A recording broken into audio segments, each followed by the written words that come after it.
Hello, ladies and gentlemen. I got a special guest from the other side of Twitter. We had like a bit of history back in 2018. Now we're Hmm. like good friends for some reason. So Yeah, funny how that worked out. yeah. So how are you, my friend? All right. I had a pretty good day so far. Um, getting ready for this stream, reading a bit more of Pride and Prejudice, which I just started reading recently. Um, and looking over the writing I did last night.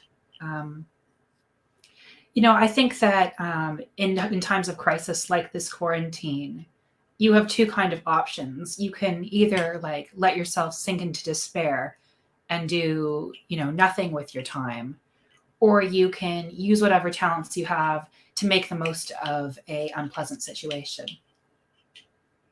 I just I spent the last maybe 4 or 5 hours painting my mom's new office, her Oh, new home office. So mm, just that was at times it was like peaceful when she was out of the room. I just kept painting. So mm. other than that, other than that, I've just been working or just spending my time on Twitter or just like or Mm. reading. So you've been Yeah, able to keep your job even with all of the layoffs and yeah, like I quarantines? work. Yeah, I'm working food service, so I'm an essential worker. So yay! But I don't really work that often. I work like a couple days a week at most, like 3 days a week, which is Oh, pretty good relaxed schedule. yeah, yeah. So So, so so what's your novel about anyway? Like, what's well, the novel wasn't what I was actually working on. It was a TV show, but I do uh, have a novel as well that I've finished, not actually published. The premise is it's kind of in an alternate world. And in this, different world, um, there exists a very few type of people who can learn how to use magic. And this magic isn't actually it does follow its own sort of laws. It has to follow the laws of science and the laws of nature. You can't create something from nothing. And every bit of energy that is being used on the thing that you're creating is energy that's being taken from your own lifespan. so everything must have some type of essence, right? Hmm. Yeah, like And but there is a group of people, a very, very rare group of people, who instead of getting the power for their magic from their own life essence, the power comes from their own emotions. And as a result, the magic that they use is particularly destructive. so. Um, Yeah, that sounds like a really interesting premise. Like, is it so? It's just more like what's is,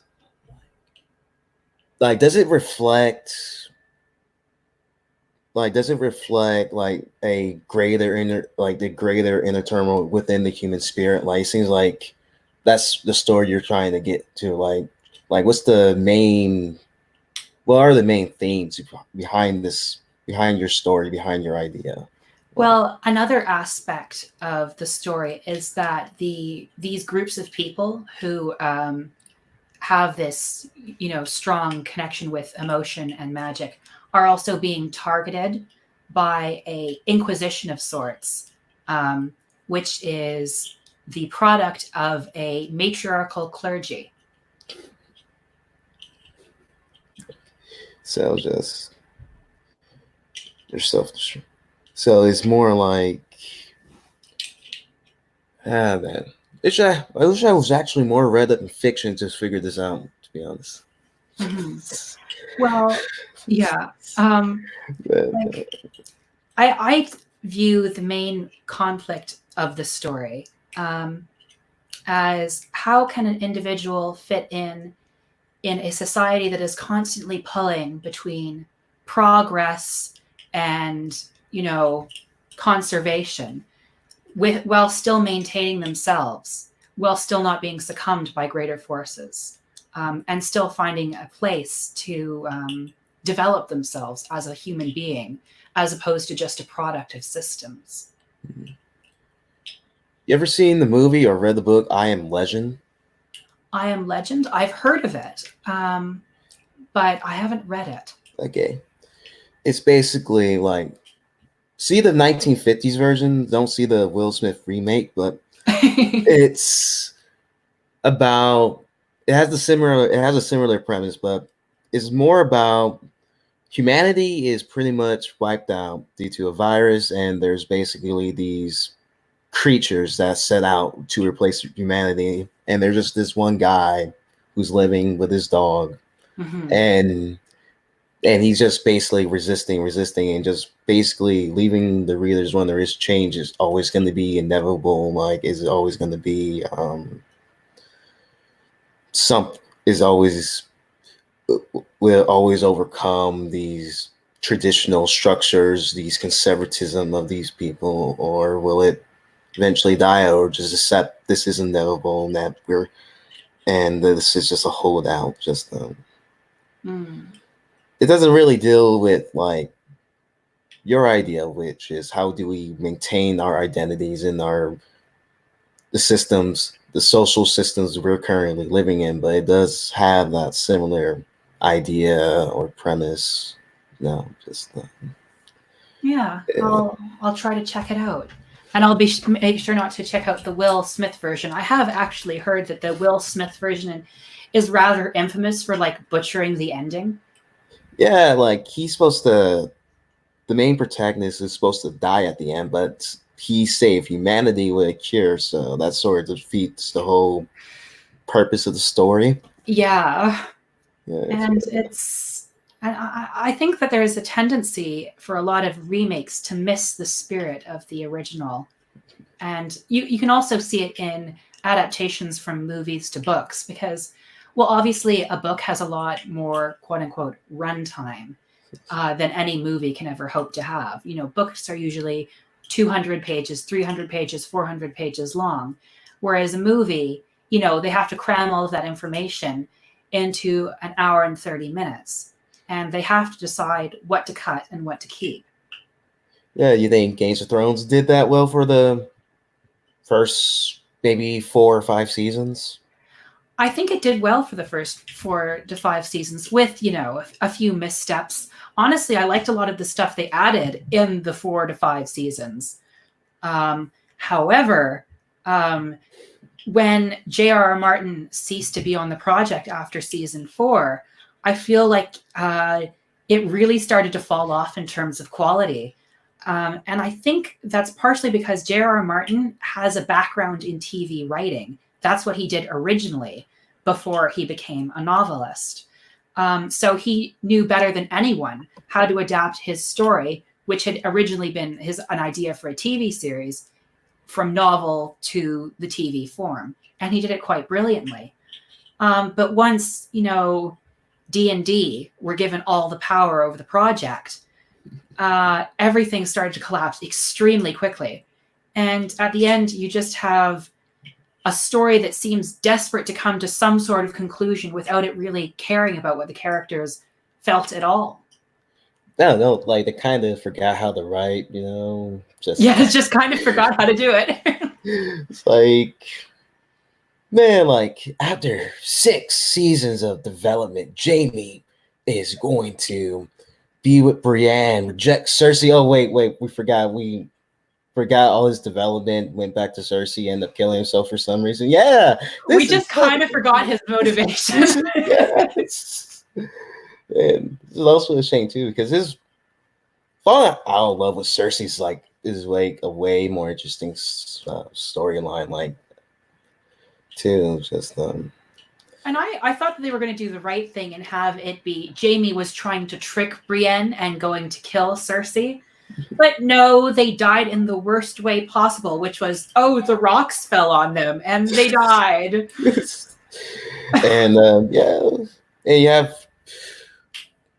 you also have Daenerys, who basically went Adolf Hitler in very little build up. Like it's just basically like it's just so out of nowhere, so jarring. Like it's like Anakin Skywalker turning to the dark side for virtually little reason or build up within the prequel trilogy. He's just like, it's like Like, I can it's kind of see why he'd want to stop Mace Windu from killing the Emperor, because the Emperor was like, because he was like, no, we should give the Emperor a trial. And then Mace Windu was like, no, I don't care about the trial. Which is kind of weird because, like, earlier in that same scene, Mace Windu was like, the Senate will decide your fate. But now he's like, no, the Senate won't decide your fate. I will. I am the Senate. So just like it's treason then. I feel like the entire, oh, it's just me. What did I do to deserve this? I could have been a contender. Anyway, I'll keep talking until he can find a way to get back on the stream. I can't re-invite him because it's his stream. So there we go. sorry. Did you accidentally exit the tab? Yeah. It's okay. It happens to the best of us.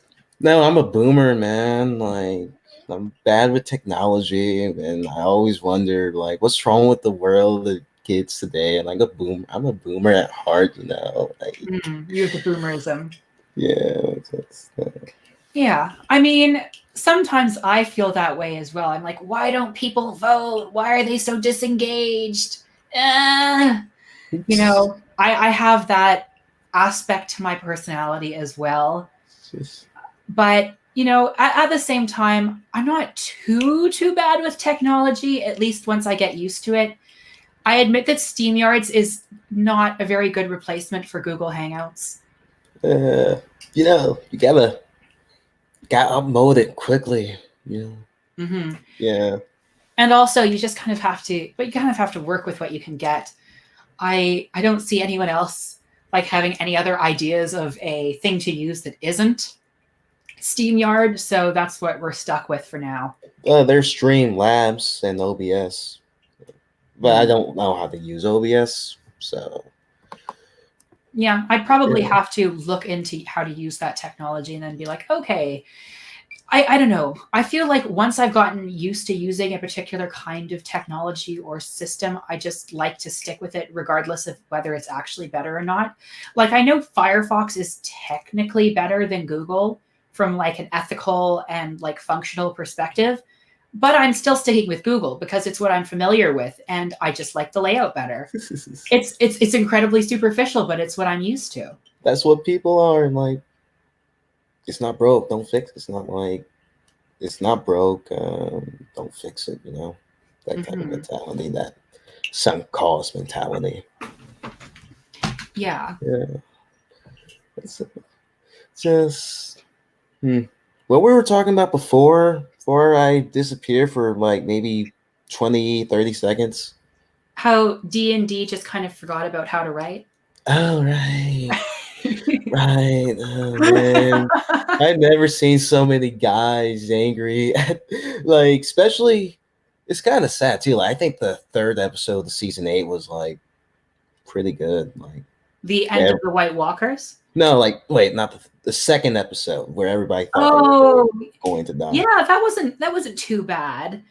I mean, there was some like I don't really see why Sansa hated Daenerys. I felt that like was an kind of unnecessary addition. It just seemed like they just dropped so many ideas. Like, they didn't go anywhere with Jon being the true king of Westeros, or it gave Daenerys a reason to be sad and mad, and that was about it. Like, and Euron Greyjoy was also wasted potential too, because I haven't read the books. I watched like a lot of video essays about him, but what I heard about Euron Greyjoy, he's basically like a force of nature, like a force of terror in the books. Like, he's generally like the devil, and just like he's a very malevolent force. And it'd be interesting to see how that unfolds if George R. R. Martin will release his book probably in 2030. So, yeah. Yeah, like, I always kind of saw like Euron Greyjoy is like this kind of like um almost like Light at his more crazy stage. Someone who really wants to play God and feels like other people are beneath him. And also, he's so very good at manipulation, very awesome in terms of like he uses magic. He has all sorts of clever plots and ploys to try to trick people into doing what he wants them to do, using their desires. He's very fickle with who he treats well and who he treats nicely. Um, and very ambitious too. And I think that like all of those qualities are so lacking in the Euron Greyjoy we see in the show, who Yeah, he basically just he looks like some sort of washed up rock star. and he also wanted to fuck the queen. Yeah, yeah. His entire motivation is that he has a big dick and that makes him manly. And oh yeah, I want to sleep with the queen. Haha, Jamie. Although she's really attractive though. When you Oh go there, yeah. I mean, personally, I liked her better with like her long hair. I thought that was her best look, like around season 2, with yeah. her long golden hair, as opposed to like the short hair and the black dress that was in season 6 and 7 and 8. But Yeah. but still, he was very much a flat character. Nothing about his motivations did anything other than to make Daenerys's life more difficult and to give Jaime something to angst about. That reminds me, like, you ever notice when people around Daenerys, they sort of become like really, really stupid, like just like they get like dumb bitch syndrome around her. So like this is like, especially with especially with Tyrion, man. McQueen, you are McQueen. Just Yeah, just really it's true. Like, is she like doping them or something? Does she just do it to make herself seem smarter? I mean, even Olenna actually became more stupid around Daenerys. She was like, "Be the dragon, Daenerys." Well, we saw how well that turned out. just like, man, it's just really a shame, like how the writing just went so bad, man. It just let's talk about the show was actually really good world building, and is actually a really great TV show all around. Like, is anyone familiar with The Last Airbender? You know, just like, I am. It's one of my favorite TV shows. just why you so why do you think that show was able to work so well and still being talked about, and people make 1,000 video essays about that show alone every single day? Just Because I think it had the courage not to talk down to its audience and not to deliver simplistic, easy morals. It chose to portray a world full of complexity and a world full of dynamic characters. We're so used to, and especially like more like child-centric entertainment, to having flat characters that don't change and maintain the same roles day to day. And even if they're funny or compelling, nothing about them alters. But in some of the most despicable villains in Avatar: The Last Airbender, you see their progression. Like Azula, I think, is a very good example. Like, she is more of a flat character in season 2 when she's first introduced, and she just seems, well, this is a really psychopathic 14-year-old girl. But then you actually begin to see, okay, what sort of system and what sort of parenting actually created something like this, and just how fragile is her ego and her grasp on reality, and how bad is she at interacting in ordinary social situations. do you remember that episode where they're on that beach where Yes, Azula has that basically saying it was so over the top, just your like outfit is all, so sharp, Zhao. It also, looks as if it could pierce the hull of an Imperial class battle station, leaving thousands to die at sea. You know, because it's so sharp. just that guy, like Azula, like I don't know. I always been more interested in Aang. Like I always relate more to Aang because I always love his spirituality and his moral convictions. Hmm. It's just like he basically played the role as a prophet. He did not adjust to the world, but he forced the world to change, which I really like admire about that.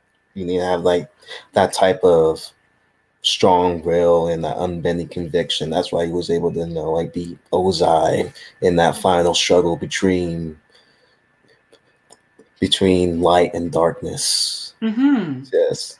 Yeah, I mean, some people say that the lion turtle thing was a bit of a cop out, and I guess you could say in some ways it was. But I think the most interesting thing about that was it really did show how determined Aang was to not to give in to, I guess, a certain moral relativism, not to give up on his convictions. And, I think that is his greatest strength as a character because no matter wherever he is throughout the series, when presented with an easy way to protect victory, even if it means sacrificing his values, he chooses a different, harder way. You gotta think like a mad genius, you know.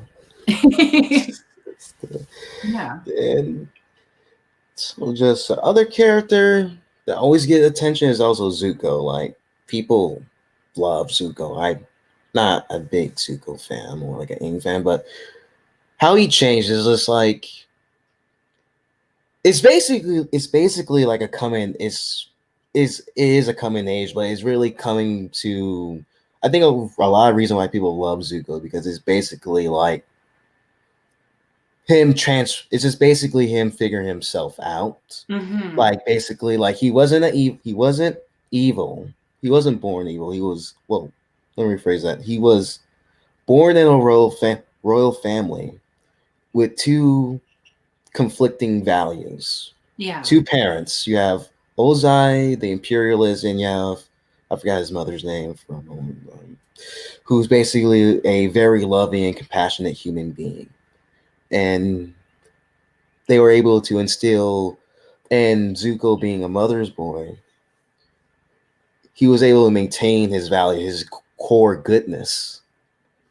Like one of the reasons why he got banished from the Fire Nation because he refused, because he stood up to his Fire Lord's plan of sacrificing a entire unit, an entire army to achieve like a victory in the Earth Kingdom or whatever, and like a very power. That's like a very character character defining moment for him that he is fundamentally a good person, but he misunderstood he misunderstood his situation. Like he wasn't really exposed to the realities of war, the realities of the Fire Nation, what they were doing out the world. We saw this in season 2, and felt really guilty, conflicted in the first half of season 3. It's Hmm. just like he's just him just fighting himself, and over time, like the goodness of him basically overtake overtaking his like his um basically overtook his evil side, just Hmm. yeah. I see Zuko as a character who was constantly being punished throughout his life for doing the right thing to the point where he had convinced himself that he had been doing the wrong thing all along. And he was so, desperate to receive, his father's love and his father's appreciation. But when he finally got it, when he finally got what he'd been seeking all that time, when he finally was allowed to come home, when he finally defeated the Avatar, um, he realized just how hollow and pointless that victory had been. Yeah. Also, we kind of all need an Iroh in our lives. Like we all love Mhm. Iroh. Well, yeah, he's so wise and so happy and so thoughtful and so respectful and such a good listener. just just like we all need an Iroh. We all need someone to tell you, like, dude, like what you're doing. Like, why are you doing this? Just ask us like, what do you actually want to do? We all need to have that type of, like someone who forces us to question our underlying motivations like that so bluntly and honestly, and also coming from a place of genuine love, unconditional love. We all Hmm. need, we all need like that. We all need love in the world. Like, just, just Iroh's just such a great character. Like, Hmm. man, too bad the Legend of Korra, the sequel that no one really asked for, to be honest. Yeah. I Just have mixed feelings on Legend of Korra. I feel like it got stronger as it went on, except for season two, which I thought was like even worse than season one. Um, and I kind of like the basic idea of seeing the Avatar world in a more like steampunk, 1920s style technology. Um, but I have problems, especially with the first and second season and like the whole like love triangle. Like instead of Zuko, we get Mako, who is just this horrible character and horrible person, who does not really have any sort of redeeming qualities and no real reason to be so sour and grumpy. And Korra as a character, I don't know why it always seems like she's being defeated. yeah. Oh, I think Legend of Korra was certainly more ambitious than the last Airbender, especially the more they dealt with more complex topics, like especially even though they didn't do a good job, but um really look at modernity and look at the basically this declining world of spirituality in the modern world. Especially Mhm. we didn't really see like that sort of just like they didn't do a good job. Like they could have like a lot of opportunities in season two, but I think they did it somewhat better in the last or third season. I barely remember the show, but Yeah, the yeah, spirit world was not really focused on too much in the last Airbender. They were more concerned with the conflicts in the physical world. Um, Unfortunately, the character they chose to portray the value of spirituality was one of the most flat out evil characters and villains in The Legend of Korra. Like, at least with characters like Amon, with characters like Zahir, with characters like, oh, what was that evil Metal Napoleon character? Kavira. Kuvira, yeah. At least with them, they had other aspects to their personality, they had other sides to them. They had people they loved, they had people they were willing to sacrifice for. But the villain in season two, We gotta take Unala, over the was just world. a complete evil person. He had no sort of depth to him. And that is really unfortunate because you could have had a really compelling villain there. There as a misanthrope who values spirits more than humans. I mean, that's pretty relevant to politics in our day. There's a lot of people who value human life. I mean, who value animal life over human life, in our world. Um, so, and you could have like a pretty sympathetic and compelling villain who has that sort of stance, but he didn't really have that stance. It was more like, I deserve to rule the world. I'm evil. This spirit is more like a means to an end than any sort of real complexity. We gotta take over the world. We gotta. What we're gonna do? Like, man, like, what we're gonna do the tonight? uh, man, I'm messing up the line from Pinky in the Brain. Man, like, what are we gonna do every night, Pinky?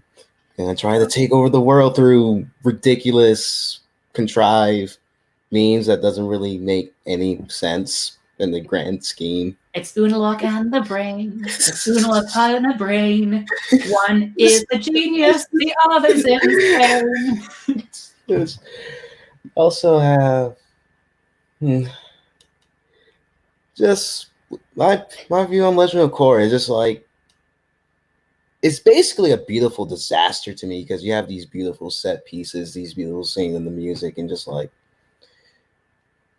just didn't. just seemed like they just didn't know what to do with her. Like, like what story they actually wanted to tell. Like they dealt with themes of racism, in the social inequality. They deal with themes of spirituality. They also deal with themes of basically imperialism, these mega weapons that like in season 4, like it was really like they just it just seemed like they just took a really superficial view of these themes and just either they didn't have enough time or they didn't thought it through out, completely. Just Well, I think the biggest problem with the themes is that, the themes of Avatar The Last Airbender were intimately connected with Aang's personal journey as a character. The themes of Legend of Korra were things that were happening in the world, but were not really tied to Korra's development as a character. I haven't Um, thought. like Korra's the struggle of the non-benders for liberation. I mean, having Korra's rival for the affections be a non-bender, and specifically the daughter of a non-bender who turns out to be allied with the Equalists. And then I think there was this evil counselor who it was secretly Amon's brother, who was on the bending side. But the thing is, these all these elements were in play and could have worked around Korra to have her develop a more understanding perspective of why these people want what they want than she had at the beginning of the season when she's basically like, you're oppressing yourselves.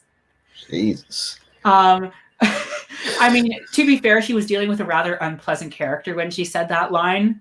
But I would have liked for Korra's understanding of the world, because she grew up very sheltered in a compound, to have evolved with these experiences, but it didn't really seem to. She gained her airbending not after any sort of great spiritual insight, but as a result of, well, plot convenience. Amon has won. We need some way for him to lose. Okay, now Korra has airbending. She didn't have to do any sort of deep inner reflection. She didn't have to really internalize that airbender philosophy. She didn't have to give a bit to Amon's philosophy in order to understand him, in order to gain that insight. It just kind of happened to her, and she used it in the same aggressive way as she had always been using the elements. Do you think Korra is a Mary Sue? I don't think she's a Mary Sue. I think she's a badly developed character. And I mean, I could say she's a Mary Sue, but she gets defeated all the time. all right, she career really, really messed her up in season 4. Oh man, just I don't know, like this with Legend of Korra is like it's not a show I don't want to go back to. I can't like after watching the season finale, like this was like when Legend of Korra ended, like 4 or 5 years ago. Yeah. That's the only time I only watched it once. I watched it entirely within the 3 year, 4 year period. I never really returned to it, like unlike Avatar, where I just like can pick up like any random episode and just like just like I don't know, just. I feel for me, part of the reason I haven't returned to Korra is that I find it more difficult to access. I can send you a website with a bunch of cartoons and yeah. But yeah, I do feel like Avatar was the superior story. Honestly, like I think because it seemed like it was trying less hard, it dealt with complex issues, but it wasn't afraid to be silly at moments. And Korra had silly moments, but they were silly every single time. That it wasn't an organic story. Like there was silliness because they're like, okay, Avatar viewers are here. They want some silliness. There was these complex themes, but not born out of any of the characters' struggles. More so just, we need a plot for this season. So what well-intentioned villain will we have to defeat this week? Will it be communists? Will it be like weird theocrats? Will it be anarchists? Or will it be like fascism in the case of Quivira? Uh, Imperialists, fascists, or anarchists? Man, you got the whole man. Korra is the ultimate centrist, you know. Yeah, she's fighting the whole political spectrum. And actually, no, what's his face? Varric was a villain in season 2, so technically they got the capitalist as a villain as well. Man, actually, like Vera because he's like the funniest character. Oh no, Varric is a good character. That was like the only good thing about season 2. That and the 2 twins—they're hilarious. Oh man, what do you think? What do you think of Steven Universe since it's officially ended? You know, I haven't watched the one with the adult Steven Universe. I but saw all of the official ones until the season finale in season, I want to say 5. I think it was season 5 where the season finale was. I liked the first season a lot. I liked the second season. I had problems with season. Season 3 was pretty good as well. And actually, you know what? I honestly liked season 4. I had problems with season 5. the infamous season, like I think I only watched the. I think I only watched the first 2 or 3 seasons, and I just sort of never went back to it.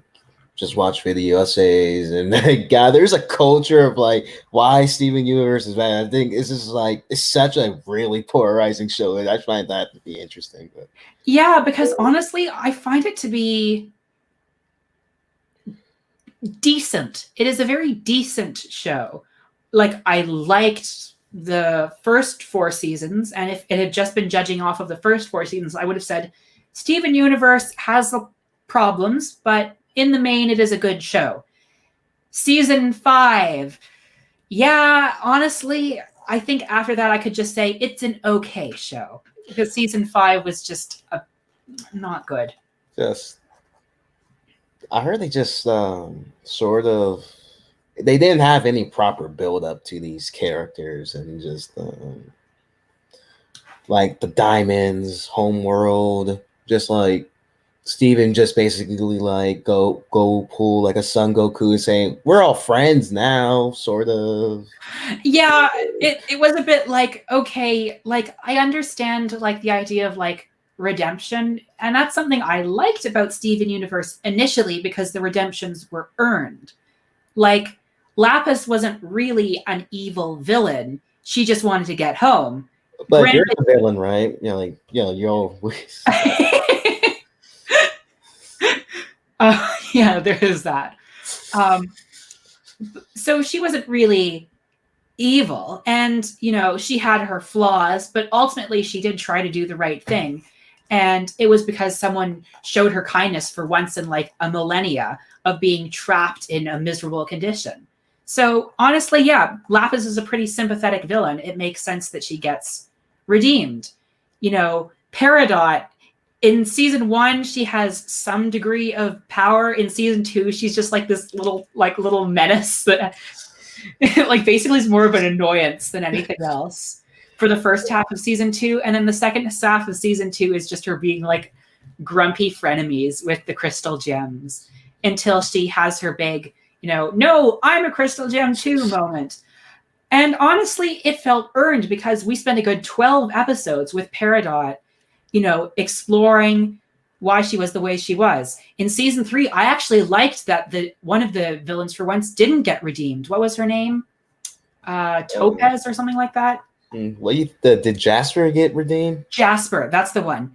Jasper didn't get redeemed. Instead, she couldn't understand why everyone kept leaving her despite having abusive tendencies. And so she ended up fusing with the corrupted gem and being corrupted herself into this weird like monster thing. See. Oh, That's some iron. There's some poetic justice there. Yeah, Uh, and honestly, we I just thought that yeah, it makes sense. Jasper is not a character who would respond well to that sort of thing. So, okay, I understand that not getting redeemed. In season 4, yeah, Blue Diamond has sympathetic qualities, but it's still pretty clear that she's maintaining like basically a human zoo oh, and a caste system. what do you think of what do you think of how they handle Steven's mother, Pink Diamond? You know, like that seems like to be everyone's problem. Like Pink Diamond is like a really poorly developed character. What's Well, I don't like how they've started to like kind of throw every single problem that happened in the Steven universe onto Pink Diamond. Like honestly, she just seems like an immature teenager who got in over her head. And it really like they just don't develop her very well, and it kind of messes up Pearl's backstory of being like going from like, hey, I'm a heroic freedom fighter who didn't need any sort of master to, hey, no, I was just following orders, I don't care about like freedom or anything. and apparently she loved her like a lot, like uncreated love. Yeah, I don't know, Just it's just it felt much better when that love was organic, when the struggle for justice in Pearl was organic, as opposed to, oh, like I think they should have found out if they wanted to go with a Pink Diamond angle, it should have been a different thing. And also, like they needed to go about it a different way. And also, it makes it a lot. The angle they went with it was just kind of bad. Like I understand it's not going to be exactly easy to overthrow this interstellar empire of like crystal tyrants, but at the same time, having Steven basically like, hey, I'm your long lost nephew. Let's all have a party. friendship is magic, right? You gotta have that Yeah. magic in that show.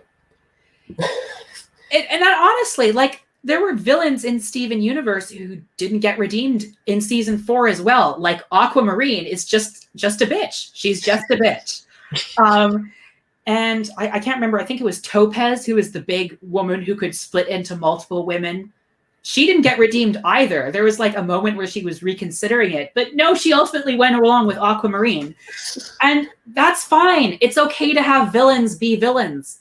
It's okay to redeem villains, but it's also okay for villains to be villains. It's also okay for people to stay dead.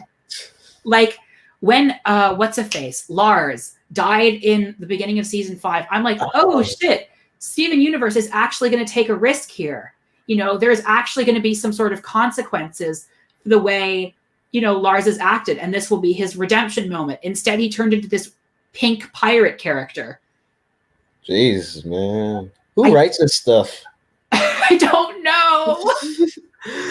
It's just, oh, they really dropped the ball in season 5.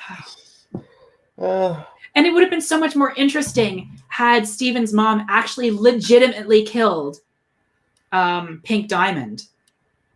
so being, like ran away, got pregnant with a bomb, like that's such a good storytelling. A teenage girl, a teenage ruler ran away, got impregnated by some dude on a beach somewhere. Yeah, they live And happily then ever. died. Okay. Yeah, that's such a great story, and we're gonna tell this to kids for some reason. Like, actually, who writes this stuff? Like, really, Oh I'm no. asking. I think it's like the showrunner is Rebecca Sugar. I don't know who the screenwriter is though. But anyway, that wasn't even the worst part. So the two diamonds show up, and it is like a properly tense and difficult fight. But the worst part about the fight is Steven being like, "Stop! We don't have to fight anymore. We're family. I don't care that you tortured all these people and turned them into like weird, and you force all these gems to live beneath the surface if they don't look beautiful enough for your standards, and also that you tried to destroy the earth multiple times. We're a family." And also the diamonds are like, just like, oh, okay. Hello, Pink. And it's basically like treated like this weird sort of like transphobic relatives, like misgendering their family. It's so weird. Family. Man, have these people ever been around actual family? like I mean, seriously, like, do they really like fighting? Is kind of like you're gonna have differences, yet you still love them, and that just rubs me in the wrong way. Like, mm. No. Also, for me, like I told you this in DMs, right? Like I've been consuming like a lot of My Hero Academia, and that's sort of just Yes. like Just pumping that right into your veins. it's just like it's just like I saw the like before the quarantine, I saw the movie, like the second movie, like that was like the first time just seeing My Hero. Then it's Academia. yeah, and I just watched the series like and Saturday. And it's just like wow, it's a really good show just because like for one, for one, it takes a lot of inspiration from American comics and how they write their stories, also infusing with like typical Japanese manga stuff, and it's Mm-hmm. just like it's really good, especially like the main character Midoriya or Deku, his hero name. Mm-hmm. Like he's starts off as a very like really insecure protagonist. I thought they're like, and like this guy's when he cries a lot, like although he's played up for guys, but he's like a very emotional character, and Yeah.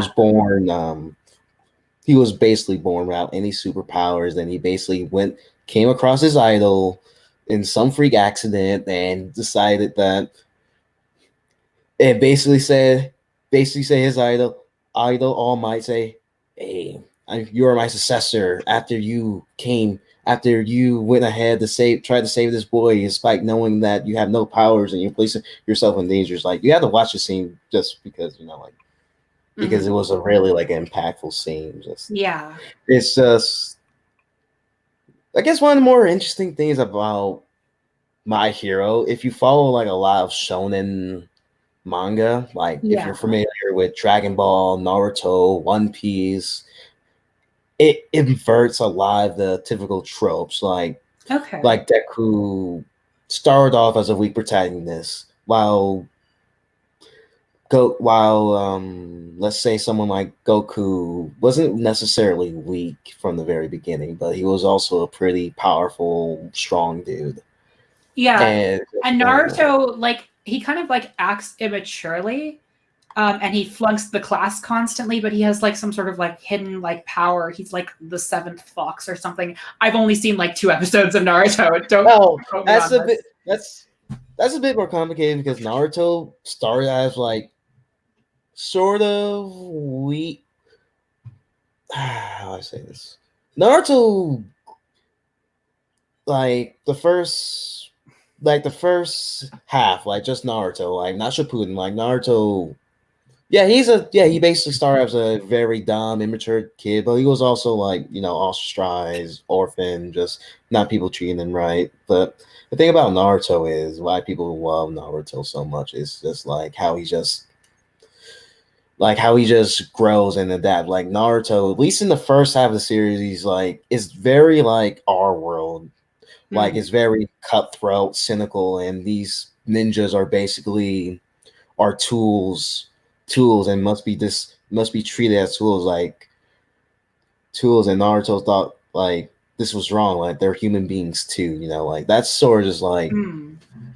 like So it's kind of really like how we treat like soldiers in our world yeah. It's just like they to could be be quickly. used and then discarded once the war is done. It's more like Naruto takes like it's basically like Naruto's meta politics is really reflected in our world. Like you have Mm. like the nation state like there's five great nations in that world, and you have this nation state system in way later into the series when you somehow read the 450 chapters or the 700th episode, you get into the anime and you sort of realize that the system that these people created, these kages, was really created a specter of darkness. Like, Mm. is it that really question is questions our values in our world. Like, is it okay to kill an entire clan or village to basically safeguard the greater system, the greater social system that they establish? Is that okay to do so? Is it okay to kill your child, your clan, your brother to just protect your homeland, your village, because you feel Mm. like a great sense of duty? And they really ask us that. They ask us like, are these circumstances are really acceptable? And just like, Yeah, very deep questions for a ninja anime. yes. While my hero is more like, it's really like, I want to say this, more like, it's really American, which is Oh, weird. Like for a Japanese anime, for a Japanese manga, is more like, it's more individualistic. Like it's just like okay. you're gonna build yourself. You have to build yourself up more. While let's say Naruto, it's like one of the big themes is that Naruto gained strength or gave his courage for his friends. Like he's built up around his friends. He surrounded himself with people that helped him grow as a person. While my hero is more like, it's more internal. It's more on yourself that you're gonna get strong. You have to get stronger. You have to Hmm.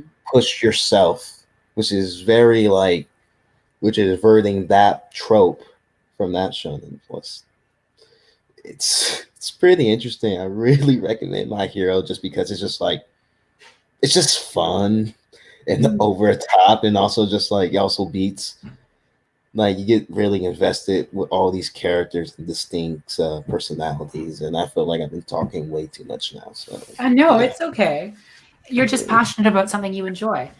Um, so with My Hero Academia, um, it kind of sounds like it's the product of what I like to call the global culture.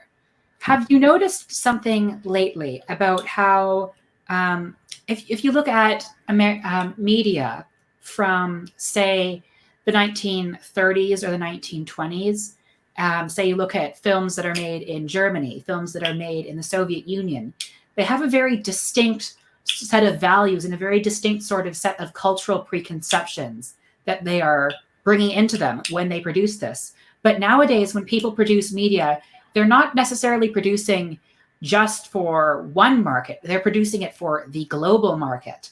Um, and I think that part of the interesting thing about that is that there is no longer such a thing as Russian values, French values, Canadian values, American values. There is starting to become a certain sort of world values, predominantly influenced by rich people in America. So like cosmopolitanism, capitalism, and basically like this universal share, this universal set of values that must be imposed on the rest of the world, right? Like it's cosmopolitanism. That's what you're getting at. Well, Um, I was thinking more in regards to like self actualization. That the idea of a story is not so much where do you fit in terms of like a wider role. It's more how does everything revolve around you? How are these the stories of two people? You know, uh, so hmm. stories of personal growth, very individualized, very atomized. But I suppose you could say that um, in media now, because of the influence of, you know, organs like Hollywood, that a certain sort of multiculturalism has been become accepted, you know, by and large in a lot of media around the world that used to may have just been portraying people of their ethnicity or their background. Now it's reflecting of various different ethnicities, but none of these ethnicities are expressing values which are rooted in their ethnicities. They're expressing the values of the world culture. I can see that. Just, hmm, just, I think it's more so that information is so available, and you have basically this. It's just basically people just assimilating into these values. While I think a lot into these values, what is acceptable, what is normal, like normal, like what is morally acceptable, like under this social system. But also, I think um, they're still maintaining their unique, distinct cultural identity, Mm. and through these medias, and you can tell um, like with My Hero, like it's still very much a very Japanese show. Like Mm. it got a lot of inspiration from American comics, but it's still culturally part of Japan. While American comics, like there's like really a lot of difference between American comics and manga. American comics is more like basically this one man basically taking all the responsibility in the world and just basically imposing his value, his will, just to overcome a great villain or a great force of terror. Hmm. While manga like Naruto is more like we're a group. We're like a group of people. We get stronger. We are stronger as a group, and we grow Yeah. as a group. Like is you get that sense of values and being alone, which is very. It can be very breaking that you can't just take all the burdens on the world on yourself. That's going to destroy you. Going to leave you in a very dark place. Yeah. Yeah. You can't solve all the problems by yourself. Yes. So that's sort of the difference between American and Japanese culture. Americans are obviously, like Anglo Americans are individualistic, like our Hmm. culture is individualistic, while Japanese is more like, I want to say, more like, is more based on family values or based on traditional values relative to their culture, which is, I think, is very family centric. Yeah. Well, it depends like on the type of anime. Some of them are So, more perverse and like more. Beastars. Oh yes.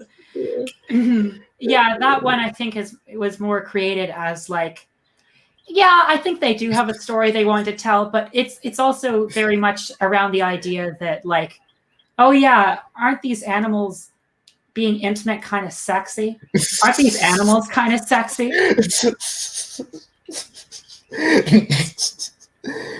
You get those vibes from Are You Feeling It, Mr. Crash? Are you feeling you get those type of vibes from that show. But also it's like it's a really smart show. Like it's really like smartly written, like especially how they deal with um the two main the three main characters like Louis, Lagashi, Haru, like they both have like interesting character arcs. Like Yeah. I just even got a kick out of Juno, even though I know this is probably just like also somewhat superficial because I really like wolves. Um, but I don't know. I thought there was something compelling about the how it wasn't just that she loved Legacy for like who he was and that he stood up for her. It's that she loved him as an expression of her ideals that predators can be more what everyone is assuming them to be. yes. Wow, Lagashi is more like this, like this tall emo boy that back in Yeah. high school, and you didn't really, and he just sort of just kept to himself. And he was just Mm-hmm. like really shy in the corner, just like, and just like, wow, Haru is just like we all know. I don't know. I was like more moved by Haru's story, like how her story reminded me of two main people in my life, to be honest, but it's interesting how she just sort of defined herself, defined her individuality, defined her humanity, how she wants to seem to be she wants to be recognized and be treated as an equal, treated as a human being. And according to the show, the only time she really felt this way was basically, basically like when she was having sex with all these Mhm. lovers or boyfriends, Yeah, and when just she like was desired. just yeah, and just this equality only Legoshi actually like saw her and accepted her as actually a person Hmm. that But makes the relationship even then, the relationship is perverted by, is it hunger or is it love? You know. or a fetish, like Oh yeah, that scene. that he has a fetish, and then yeah, that's kind of putting a Freudian spin on it, sort of that something that show is so like that's like one of the weirdest shows I ever watched in a long time. This hunger versus love, or it's just a fetish that he has, which is more funny.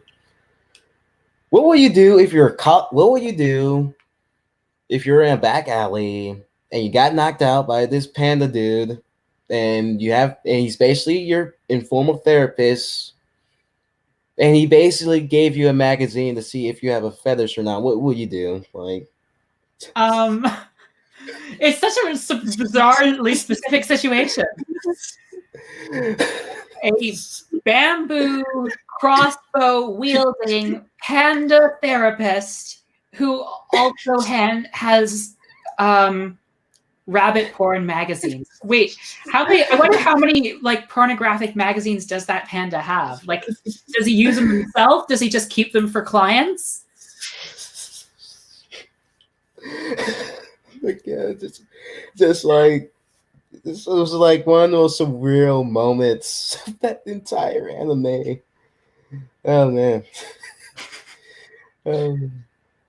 it's kind of weird they didn't really do anything with that guy who got murdered in the first episode. Like I thought it was gonna be like someone who's gonna investigate it, or I think they kind of hinted that the person that Legoshi introduced himself to is the murderer. oh, also, hmm. Although it's hard to like take that as seriously because like, okay, Legoshi was able to take down like that whole mafia of lions.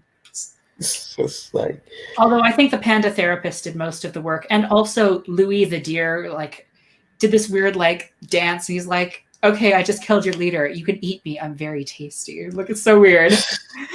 It was so weird. I think it's trying to say that it's basically saying his character has a deep inferiority complex because he is a I think it's like horror. an inferiority slash superiority complex. He sees himself as better than other people, but also inferior. I think it's partly because it's implied that he was just like this kid that was going to be eaten. Like he was sold to the black market, then he was saved by a rich guy, and then he has this like this desire to just to prove himself to everyone. Yeah, to prove that he's more than just a number, more than just something to eat. Yeah.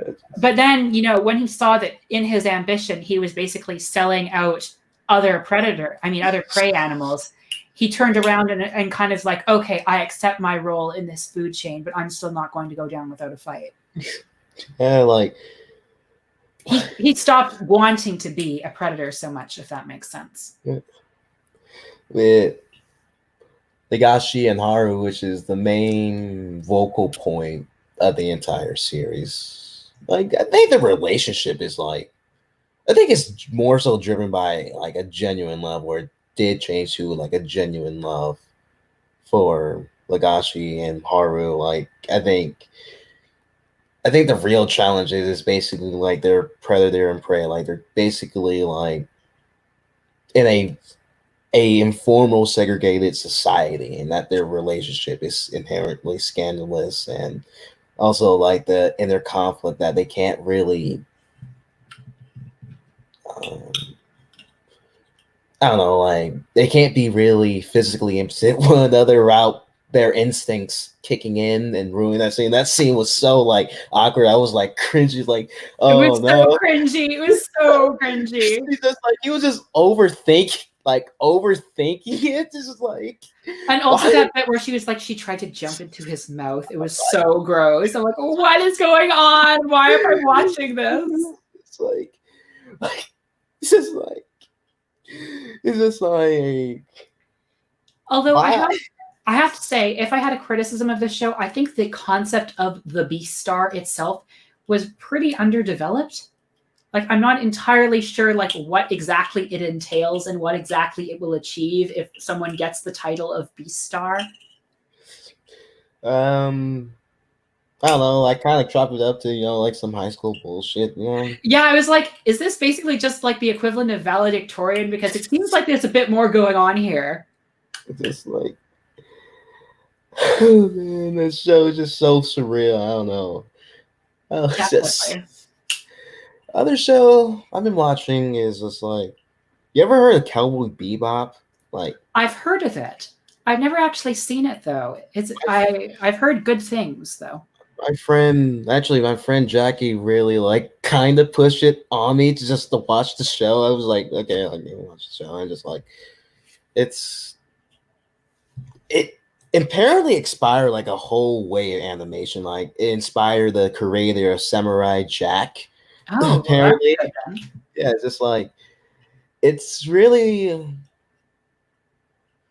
it's really a tale of like these four like yeah, these four people just like they're bounty hunters. At least two of them are bounty hunters, but Mhm. they're just sort of just alone, different space, and it's like they go on these like really bizarre adventures. But the overarching narrative is that they're essentially loners, like living on the edge, just like Living on the edge.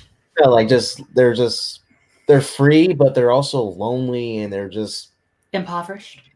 yeah, they made it clear that they're really, really like they don't even have enough food. They always complain about never having enough food, never having enough food. It's just, but it's also like it's just the fact that they chose to live this life. They chose to live as a bounty hunter or a cowboy or just like A bebop cowboy. it's just it's just it's kind of hard because it doesn't really have like a overarching narrative. It's just more about them just surviving or how they impact other people's lives when they go out on these hunts, these bounty hunts, and they're actually barely even successful, like half the time. But Mm. uh, this is an Well, interesting show. yeah. Just It's about 6, so I have to go make dinner for myself. But I have really enjoyed our stream here today. Maybe this can be the first of many more if you have any sort of desire to continue. okay. Um, anyway, thank you everyone for watching. I've had a blast, and I'll see you all some other time, hopefully. Ta-ta for now. Nice. Oh boy.